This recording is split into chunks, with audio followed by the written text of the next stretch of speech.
Un jour avant l'enlèvement de l'Église. Mais vous, frères, vous n'êtes pas dans les ténèbres pour que ce jour vous surprenne comme un voleur. 1 Thessaloniciens 5,4. C'est une erreur mortelle de croire que les véritables chrétiens seront surpris par l'enlèvement de l'Église, chers auditeurs. C'est d'ailleurs un des arguments des vierges folles qui considèrent que l'Église sera enlevée par surprise et qu'il ne faut donc pas chercher un signe, une date ou un événement précis. Or, cette pensée est un mensonge du diable. Que comprenez-vous dans le mot surprise, chers auditeurs? Quelle qu'elle soit, la surprise, bonne ou mauvaise, est une chose à laquelle vous ne vous attendez pas. Elle ne donne pas de signal avant son arrivée. Or, le verset que nous venons de lire nous montre sans détour que les véritables chrétiens, l'Église de Christ, ne sera pas surprise le jour de sa rencontre avec l'époux dans les airs. Nous ne courons pas derrière une date précise, car le jour et l'heure précis de ce moment sont sous-scellés. Mais nous ne condamnons pas non plus quiconque se met en quête d'une date, car plusieurs se sont réveillés grâce aux dates que certaines sentinelles ont données par l'accord de Dieu. Et même si le ravissement n'a pas eu lieu à ces dates, cela a contribué jusqu'à présent à la mise à l'épreuve et à la séparation des vierges folles et des vierges sages, pour mettre en évidence les incrédules d'avec les persévérants. Pourquoi certaines sentinelles sont-elles criblées par les infidèles parce qu'ils donnent des dates? Parce qu'une date donnée par une sentinelle est spirituelle. Elle n'est pas forcément la date à laquelle le Seigneur doit venir, mais il s'agit de la mise à l'épreuve. Il s'agit de la mise à l'épreuve de ceux qui croient être des chrétiens, mais qui sont en réalité endormis par le sommeil de la mort.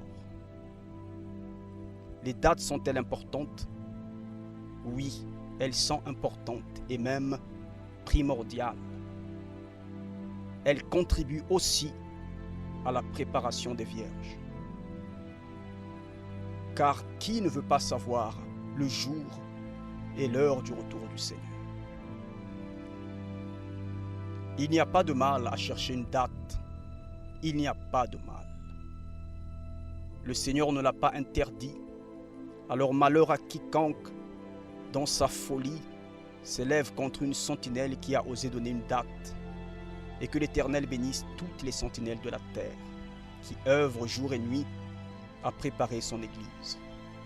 Et malheur à tous les rebelles qui osent ouvrir leur bouche par manque de crainte aux sentinelles du Seigneur. Cette parenthèse est fermée. Poursuivons notre vidéo.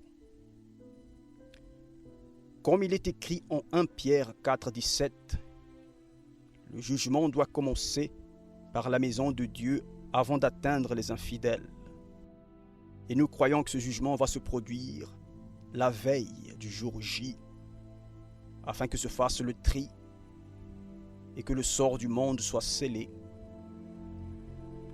Pour l'humanité, pour les infidèles, la veille de l'enlèvement de l'Église sera un jour ordinaire, puisqu'ils sont dans l'obscurité et dans les ténèbres spirituelles. Mais pour les chrétiens, ce ne sera certainement pas un jour comme les autres, car la parabole prophétique des 10 vierges doit pleinement se réaliser. En effet, qui, la veille d'un voyage important, n'a pas ressenti une profonde excitation? Et lequel d'entre nous n'a pas ressenti une impatience sainte la veille de son mariage? Il est écrit que juste avant que l'époux n'arrive, en Matthieu 25, les vierges folles seront dans le désespoir à cause de leur manque d'huile, c'est-à-dire de leur manque de vigilance, fruit de leur incrédulité, alors que les sages, elles, seront pleines de confiance, fruit de leurs années de patience et de persévérance. D'après la prophétie de Matthieu 25, les vierges folles en manque d'huile viendront en demander aux sages. Que cela signifie-t-il, cher auditeur? Cela signifie que les vierges folles verront l'actualité prophétique s'accélérer et se bousculer de façon anormale. Alors, ces chrétiens voudront savoir si c'est le signe du Seigneur. Mais le temps des explications aura cessé. Ainsi, pour ces croyants fous en termes bibliques, ce sera le temps des inquiétudes et des recherches pour essayer de comprendre la chronologie des événements annonçant le retour du Seigneur. Mais ce sera trop tard. Les vierges sages n'auront plus le temps d'avertir le monde. Et lorsque les folles iront chercher sur Internet et dans leurs assemblées en quête d'explications, lorsque ces gens voudront jeûner et prier, la porte sera déjà fermée. Ne jouez pas avec votre éternité, cher auditeur, car le temps vient où le Seigneur dira ouvertement à certains: « Je ne vous ai jamais connu ». Nous nous étonnons aujourd'hui encore de voir, cher auditeur, la confusion qui règne à propos du sort de l'Église. Nous ne parlons pas ici de ceux qui considèrent que l'Église doit aussi passer par les tribulations au même titre que les infidèles. Eux, c'est-à-dire les mi-tribulationnistes et les post-tribulationnistes, ont l'intelligence totalement obscurcie. Ce n'est pas à eux que nous nous adressons maintenant. C'est à vous qui croyez à la bienheureuse espérance écrite dans Tite 2,13, que cette vidéo est adressée en vue de vous encourager à persévérer, à continuer avec joie et à attendre l'imminent retour de notre Seigneur.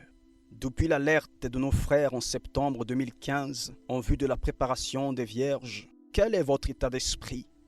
Avez-vous laissé votre lampe manquer d'huile et s'éteindre à cause de votre incrédulité qui vous a conduit au découragement? Ou votre état d'esprit est celui d'une Vierge sage qui par sa persévérance fait des réserves d'huile pour être prête? Car plusieurs se sont déjà découragés, chers auditeurs. Certains n'y croient tout simplement plus, malgré les signes prophétiques qui nous entourent.